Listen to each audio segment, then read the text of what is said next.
Big John at breakfast. Hallam FM. Morning, John. Morning. Blimey, Charlie, it's all kicking off for you, isn't it? Yeah. I just, honestly, it's just been the worst couple of days of my life. Honestly, it's just been absolutely awful. And I mean, I can't even begin to tell you, just the worst couple of days of my life. That's all I can say. What you said in the paper today is very brave. You talk a lot of detail about the things that you've gone through, which we don't really need to go through here. As I've opened paper this morning, my life is in black and white in a newspaper this morning. Everything that's happened to me and everything. And I mean, honestly, John, I swear on me 7-week-old son's life. It's all, everything I've written there is from my heart, and obviously I don't know why he said what he said. I really don't know why my dad said what he said. I mean, he's put two pictures in the paper, and the pictures what he's put in are the only two pictures what he'll ever have of me. The pictures, the meetings I met him on, and the meetings lasted for about an hour in total. That's the only hour I've ever seen him out of my life, and he's making out like he's sort of been there all my life, and he's just, honestly, it's all untrue. It's just not fair at all. Now, Alan, how does it feel, sort of like going through that, having your life just sort of, you know, splashed in the papers this morning? You've gone from somebody no one knew this time last week to the entire Britain knowing, and how does that feel? I don't know.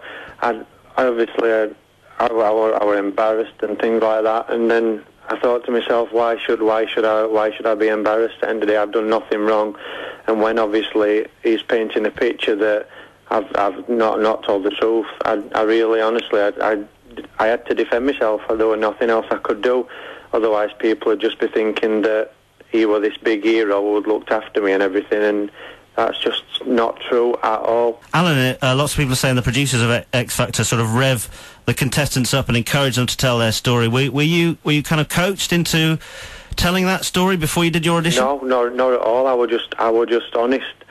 I was just absolutely honest about everything. If they asked me a question, I just didn't want to lie. I just wanted to tell them. Obviously, I don't know if you probably know, but Barnsley people are probably the most honest in the country. I think they tell it exactly like it is, and don't hold back. Well, I don't anyway, and I just wanted to be honest. Did the X Factor producers organise the interview you've done today with the Daily Mirror? Yeah, that were done through them. Yeah. But you've spoken from the heart. Yeah, I've told it exactly how it happened, and that's all I could do, type of thing. Do you think it's over now for that part of it, and we can all move on?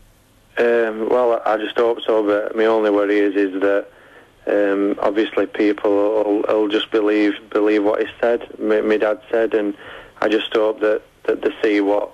I don't know, I just don't know why he's done it. Obviously, even after everything he's done, even after everything what my mum's done, I love him with all my heart. Honestly, I love him so much, and even if they were to get in contact, I think my dad could do anything to me, absolutely anything, and I'd still love him.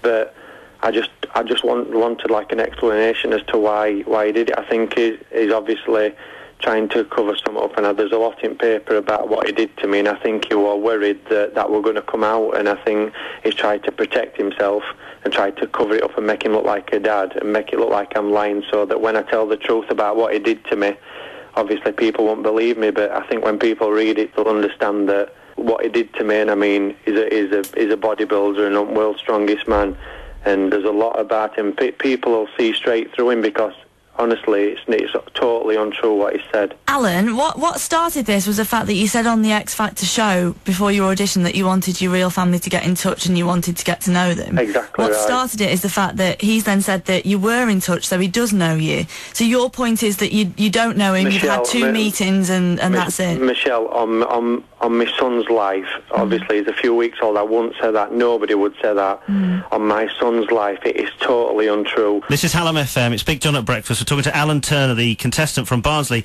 on X Factor, who's all over the papers at the moment. Have you got through boot camp? Are you through to the judges' houses now? You're just not allowed to say it. Yeah, but some people would say that you're not allowed to talk to the press at all if you're a contestant. Honestly, I don't know what to say. all I can say as well, honestly, I was obviously sat at home yesterday listening to radio. I read paper and all lies, well, not the lies, but the untruth what I've been told, and Hallam FM gave me so much support, honestly, and I just thank the radio station. We all me out, honestly. Because good luck, Alan. Cheers, mate. Thanks very much. Big John at breakfast. Big John at breakfast. Hallam FM. On Hallam FM.